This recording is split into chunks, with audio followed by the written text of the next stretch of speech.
जैसे कि आप देख रहे हैं अली एकेडमी। और आज का जो हमारा टॉपिक है, आज हम बायोलॉजी क्लास 10 या बायोलॉजी मैट्रिक की शुरू करेंगे। हम सब बोर्ड क्लियर करेंगे। फर्स्ट ऑफ ऑल हम पढ़ रहे हैं Sindh board. Okay, Sindh board में क्या क्या लिखा हुआ है पहले हम वो समझते हैं, उसके बाद हम दूसरे टॉपिक्स में आ रहे हैं। अब जो पहला चैप्टर है सिंटेक्स बुक का वो है गैसियस एक्सचेंज। यहाँ ओके, अब जो गैसियस एक्सचेंज आप पहले पेज पे यहाँ पर आप ये फोटोग्राफ देख सकते हैं जो डे साइड पे है और नाइट साइड पे, night day time and night time. अब यहाँ पर क्या है, यहाँ पर आप देख सकते हैं कि यहाँ पर ये इंट्रोडक्शन किया गया है। ओके, अब यहाँ पर आप इंट्रोडक्शन में देखिए कि इंट्रोडक्शन में लिखा हुआ है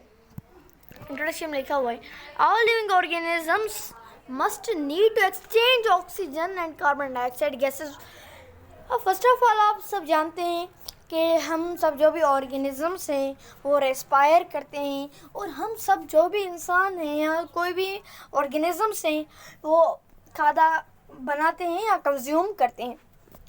अब वही चीज़ यहाँ पर लिखी हुई है कि सब जो जानदार हैं वो रेस्पायर करते हैं। रेस्पायरेशन मतलब हम अगर एनिमल्स की बात की जाए तो वो क्या करते हैं, ऑक्सीजन लेते हैं और कार्बन डाइऑक्साइड देते हैं। अगर प्लांट्स की बात की जाए वो कार्बन डाइऑक्साइड लेते हैं और ऑक्सीजन देते हैं। मतलब हम पूरे ऑर्गेनिजम्स हैं, हम मेटाबॉलिज्म करते हैं। मेटाबॉलिज्म जैसे हम रेस्पायरेशन करते हैं और फोटोसिंथेसिस करते हैं। अब रेस्पायरेशन क्या होता है? रेस्पायरेशन मतलब जब हम गैसेस का एक्सचेंज करें एनर्जी को लेने के लिए या एनर्जी को रिलीज़ करने के लिए, हम उसे रेस्पायरेशन कहते हैं। और फोटोसिंथेसिस जब हम गैसेस एक्सचेंज करें, गैस को एक्सचेंज करें फूड बनाने के लिए वजह से, हम उसे फोटोसिंथेसिस कहते हैं।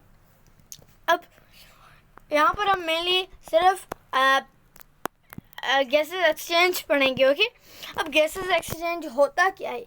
गैसेस एक्सचेंज मतलब जो हम इन्वायरमेंट से एयर ले रहे हैं और बदले में हम इन्वायरमेंट को कुछ दे रहे हैं, हम उसे कहते हैं गैसियस एक्सचेंज। जैसे अगर हमारी बात की जाए तो हम जो हैं एनवायरनमेंट से कार्बन डाइऑक्साइड, हम जो हैं एनवायरनमेंट से ऑक्सीजन लेते हैं, बदले में कार्बन डाइऑक्साइड देते हैं।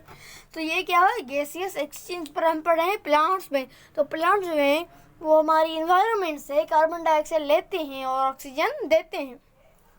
अब यहाँ पर लिखा हुआ है कि फोटोसिंथेसिस में हम कार्बन डाइऑक्साइड लेते हैं और ऑक्सीजन देते हैं, लेकिन प्लांट्स अगर रेस्पिरेशन करती हैं तो उसमें ऑक्सीजन लेती हैं और कार्बन डाइऑक्साइड देती हैं। सुबह के वक्त जो भी प्लांट्स के ग्रीन पार्ट्स होते हैं वो फोटोसिंथेसिस करते हैं। अब सवाल आता है ग्रीन पार्ट्स ही क्यों? दूसरे पार्ट्स भी हैं प्लांट्स में, वो फोटोसिंथेसिस क्यों नहीं करते? अब देखिए, हमारा जो प्लांट है उसमें आपको पता होगा कि प्लांट के लीफ में होती है। अब लीफ किस कलर का होता है? लीफ होता है ग्रीन कलर का। अब ये वाली चीज़ की लीफ में हमारी जो भी गैसेस एक्सचेंज है वो ग्रीन पार्ट्स में होती है, मतलब लीफ में। अब लीफ के क्लोरोप्लास्ट के क्लोरोफिल में होती है। अब क्लोरोफिल क्या है? ग्रीन पिगमेंट होती है। इस वजह से यहाँ पर क्या कहा गया है कि वो ग्रीन पार्ट्स में होती है। और फोटोसिंथेसिस में होता क्या है? फोटोसिंथेसिस में हम जो ऑर्गेनिक मॉलिक्यूल्स हैं उन्हें हम सिंपल इनऑर्गेनिक मॉलिक्यूल्स से बनाते हैं। अब सिंपल इनऑर्गेनिक मॉलिक्यूल्स कौन से हैं? कार्बन डाइऑक्साइड और वाटर। कार्बन डाइऑक्साइड और वाटर जब रिएक्ट करते हैं in presence of sunlight and the chlorophyll, ये क्या बनाते हैं? Carbon dioxide, oxygen, water and some ATP. अब एटीपी क्या होता है? एटीपी मतलब एडिनोसिन ट्राइफॉस्फेट, मतलब ये एक किस्म की एनर्जी है। जब एडिनाइन जो हमने बेस पढ़ा था, नाइट्रोजनस बेस, वो 3 फॉस्फेट से मिलता है तो वो एटीपी बनाता है। अब फर्स्ट ऑफ ऑल हमारी बॉडी में एएमपी होता है, मतलब एडिनोसिन मोनोफॉस्फेट, मतलब एडिनोसिन में एक फॉस्फेट होता है। लेकिन जब हमारे जो प्लांट्स कोई भी इंटेक करते हैं मिनरल्स की, तो उसमें एक अगर फॉस्फोरस एक्स्ट्रा आ जाए तो वो एडीपी बन जाता है। एडीपी मतलब एडिनोसिन डाइफॉस्फेट, मतलब उसमें 2 फॉस्फेट होते हैं। लेकिन फिर अगर उसकी डाइट में और मिनरल हो जाए तो वो एटीपी हो जाता है। एटीपी मतलब एडिनोसिन ट्राइफॉस्फेट, मतलब इनमें 3 फॉस्फेट होते हैं। अब हमने रेस्पिरेशन की भी ये डेफिनेशन पढ़ी। अब फोटोसिंथेसिस और रेस्पिरेशन में कुछ डिफरेंसेस होते हैं। फोटोसिंथेसिस एनाबॉलिक प्रोसेस होता है।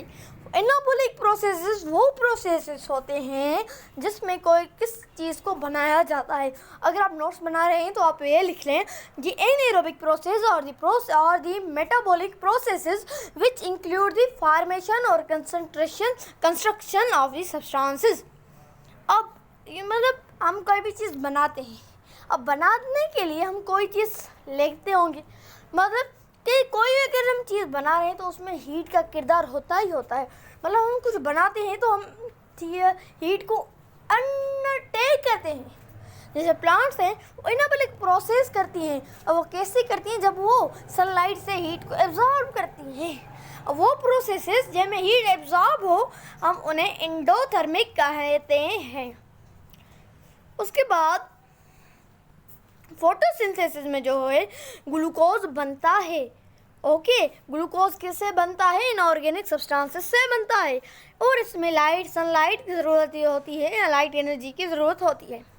फोटोसिंथेसिस प्लांट्स और कुछ paramecium at day time and in जो भी और साइनोबैक्टीरिया, इनमें क्या होती है? फोटोसिंथेसिस होती है। और फोटोसिंथेसिस करने वालों को हम ऑटोट्रॉफिक न्यूट्रिशन कहते हैं, और वो ऑर्गेनिज्म जो ऑटोट्रॉफिक न्यूट्रिशन के हैं हम उन्हें ऑटोट्रॉफ कहते हैं। और फोटोसिंथेसिस है वो सिर्फ प्लांट्स में होती है, ओके, और दूसरे ऑर्गेनिजम्स में भी। इसमें हम कार्बन डाइऑक्साइड गैस इनहेल करते हैं, ऑक्सीजन एक्सहेल करते हैं। ये दिन को होती है और इसमें क्लोरोफिल ज़रूरत में होता है। लेकिन फोटोसिंथेसिस का उल्टा ही रेस्पिरेशन होता है, कैटाबॉलिक प्रोसेस। अब कैटाबॉलिक प्रोसेस मतलब जिसमें कोई चीज़ ब्रोक डाउन हो जाए, ओके, स्प्लिट डाउन हो जाए। मतलब आप यहाँ पर लिखेंगे catabolic process is a type of process, is a type of metabolic process, और it is type of a metabolism in which something is broke down or split into two or more than two substances। अब इसमें क्या होता है कि heat energy release होती है, इस वजह से हम इसे कहते हैं exothermic. Exo means outtake and thermic means heat exhale होती है। उसकी वजह से इसमें क्या हुआ है, फूड को तोड़ा जाता है इनऑर्गेनिक सब्सटेंसेस की मदद से। अब ऑर्गेनिक सब्सटेंसेस की मदद से अब इसमें कोई भी लाइट एनर्जी की ज़रूरत नहीं होती है, ऑर्गेनिजम्स में होती है, सब लिविंग ऑर्गेनिजम्स में होती है। इसमें ऑक्सीजन गैस की ज़रूरत होती है, कार्बन डाइऑक्साइड गैस इसमें एक्सहेल होती है। ये सब वक्त 24 हावर्स होती है, और इसमें क्लोरोफिल की कोई भी ज़रूरत नहीं होती। उसके बाद जो हमने बात की गैसेस एक्सचेंज की, तो प्लांट्स में जो गैसेस एक्सचेंज है वो होती है स्टोमेटास के थ्रू। अब सवाल आता है कि स्टोमेटा होते क्या हैं। फर्स्ट ऑफ ऑल जो स्टोमेटा है वो प्लूरल है, और वो इसका सिंगुलर स्टोमा है। अब जो स्टोमेटा है या स्टोमा, वो ग्रीक के वर्ड स्टोमा से लिया गया है, जिसका मतलब है मुंह, माउथ, ओरल कैविटी या बकल कैविटी। अब जैसे हम इंसान एनिमल्स हैं, तो हम एनिमल्स में क्या होता है कि माउथ होता है। माउथ का क्या काम होता है कि हम माउथ से गैसेस को भी एक्सचेंज करते हैं, नोज से भी करते हैं, लेकिन माउथ से भी करते हैं। इसका स्ट्रक्चर माउथ जैसा होता है। मैं आपको पूरा इसका मतलब माउथ की थ्योरी बता दूंगा, वैसे होती तो नहीं लेकिन आपको मैं समझा लूँगा। अब स्टोमेटास होते क्या हैं? एक छोटे किस्म के दरवाजे या दरी, आप इनको कह लें, सुराख होते हैं, एक माइक्रोस्कोपिक्स होते हैं। माइक्रोस्कोप मतलब आप अपनी आंखों से नहीं देख सकते, अगर आप माइक्रोस्कोप की मदद से देखें तो वो दिख जाएंगे। अब ये क्या करते हैं, गैसेस एक्सचेंज कराते हैं, और ये गार्ड सेल से बाउंड है। अब यहाँ पर आप देखें कि स्टोमेटा है। अब यहाँ पर स्टोमेटा का स्ट्रक्चर देखें, basically stomata bean shaped structure होता है। इस वजह से हम स्टोमेटा को कहते हैं स्टोमेटा किडनी शेप्ड, की किडनी में बीन शेप्ड होती है, स्टोमेटा बीन शेप्ड होते हैं, इस वजह से हम स्टोमेटा को कहते हैं किडनी और बीन शेप्ड। अब यहाँ पर देखिए एक दो गार्ड सेल्स हैं और उसके बीच में एक स्पेस है। अब आप इनको ऐसे भी समझ सकते हैं, ओके, कैसे आप इनको समझ सकते हैं। एग्जाम्पल, ये जो हमारे हैं, आप इनको सोचें कि ये जो है हमारे कौन से हैं। ये मैं आपको सारी चीज़ें बताता हूँ। अब एग्जांपल, ओके। अब ये जो आप देख रहे हैं, ये आप सोचें कि ये क्या है, लिप्स, ओके। ये हमारे लिप्स हैं, ये दोनों क्या है, हमारे लिप्स। और ये जो बीच वाला स्पेस है हमारा क्या है, माउथ। अब इसी डेमोन्स्ट्रेशन से आप ये समझ सकते हैं अब लिप्स और माउथ का क्या काम होता है। सो बेसिकली जो लिप्स हैं वो हमारी मदद करती हैं, जो हमारी गैसेस को एक्सचेंज होने में मदद करती हैं, ओके।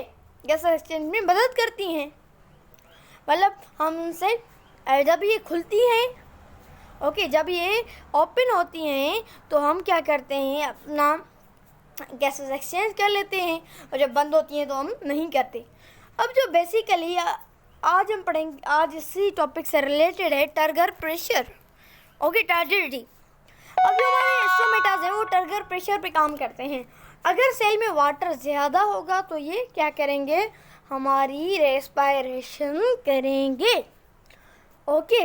अब यहाँ पर क्या होगा कि ये रेस्पायरेशन करेंगे। इससे पहले हम ये भी पढ़ रहे हैं कि स्टोमेटा जो है गार्डेड होते हैं, गार्ड सेल्स से। अब गार्ड सेल्स में क्लोरोफिल होता है, मतलब वो ऐसे सेल्स हैं जिसमें क्लोरोफिल होता है, और वो थिकर होते हैं इनर पे और थिनर होते हैं इलास्टिक आउटर सेल वाल पे, मतलब ये कॉनकेव शेप्ड के होते हैं, और ये टर्जिडिटी पे डिपेंड करते हैं। टर्जिडिटी मतलब उनके अंदर कितना पानी है, ओके। दिन के वक्त उनके अंदर बहुत पानी होता है, इस वजह से अब यहाँ पर भी लिखा हुआ है कि during daytime is a result of ongoing process of photosynthesis. The accumulation of photosynthetic solutes can increase in turgidity of the guard cells, the stromata. अब क्या होता है, फोटोसिंथेसिस की वजह से तो सॉल्यूट्स की कंसंट्रेशन बढ़ जाती है। इस वजह से जो वाटर की, हम वाटर को इनहेल करते हैं ना, water carbon dioxide plus water, अब जो वाटर है हम उसे इनहेल करते हैं, इस वजह से हम स्ट्रोमेटास को ओपन करते हैं कि वो जो वाटर मतलब वाटर वेपर्स हैं वो अंदर आ सके, और ओके बाहर जो वाटर वेपर्स हैं वो बाहर जा सकें, क्योंकि हमके अंदर बहुत क्या होती हैं, हमारे अंदर अब प्लांट्स के अंदर बहुत कार्बन डाइऑक्साइड होती है, वाटर होता है, इस वजह से। अब फिर क्या होता है, दिन को ये खुलते हैं क्योंकि वाटर की कंसंट्रेशन ज़्यादा होती है, क्योंकि हम फोटोसिंथेसिस करते हैं, वाटर की ज़रूरत होती है, इस वजह से वाटर आता ही जाता है, वाटर आता ही जाता है। इस वजह से ये सुबह का खुली होती हैं और रात को बंद होती हैं। अब जो माउथ वाली थ्योरी आप ऐसे ही समझ सकते हैं कि जो हमारा माउथ है, ज़्यादातर हम सुबह को खाते हैं, सुबह को गैसेस एक्सचेंज करते हैं, लेकिन रात को हम नहीं खाते। अगर रात को हम गैसेस एक्सचेंज नहीं करते, इस वजह से हमारा रात को माउथ बंद होता है। वैसे यहाँ पर है। अब जो स्ट्रोमेटास हैं, अगर आपको कहा है वो पोजीशन कहाँ पर होती है, वो लोअर एपिडर्मिस, मतलब जो हमारी लीफ की नीचे वाली साइड पे होती हैं। अब आज का यही हमारा टॉपिक था, ये प्रैक्टिकल एक्टिविटी हम नहीं करेंगे, ओके। सो दूसरा टॉपिक जो था हमारा 1.3 हम वो कल से करेंगे, ओके। ये दोनों आपके लिए क्रिटिकल थिंकिंग के इक्वेशंस हैं। If there any change of colour, ये अगर एक्सपेरिमेंट करने से ही आपको पता चलेगा, लेकिन हम नहीं करें, इस वजह से आपको ये क्वेश्चन नहीं है। अब ये हमने कुछ पॉइंट्स कवर कर ली। Thanks and subscribe and share, okay.